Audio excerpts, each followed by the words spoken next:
عبداللہ کہتے ہیں کہ ہم نبی کریم صلی اللہ علیہ وسلم کے ساتھ ایک خیمے میں تھے۔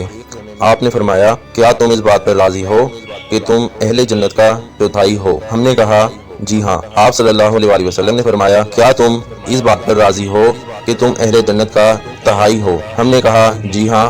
آپ صلی اللہ علیہ وسلم نے فرمایا کیا تم اس بات پر راضی ہو کہ تم اہل جنت کا نصف ہو؟ ہم نے کہا جی ہاں۔ آپ صلی اللہ علیہ وسلم نے فرمایا اس ذات کی قسم جس کے ہاتھ میں محمد صلی اللہ علیہ وسلم کی جان ہے، مجھے امید ہے تم اہل جنت کا نصف ہو۔ یہ اس وجہ سے کہ جنت میں صرف مسلمان ہی داخل ہو سکتا ہے اور تم اہل شرک میں سیاہ بیل پر ایک سفید بال کی طرح ہو، یا فرمایا سرخ بیل پر سیاہ بال کی طرح ہو۔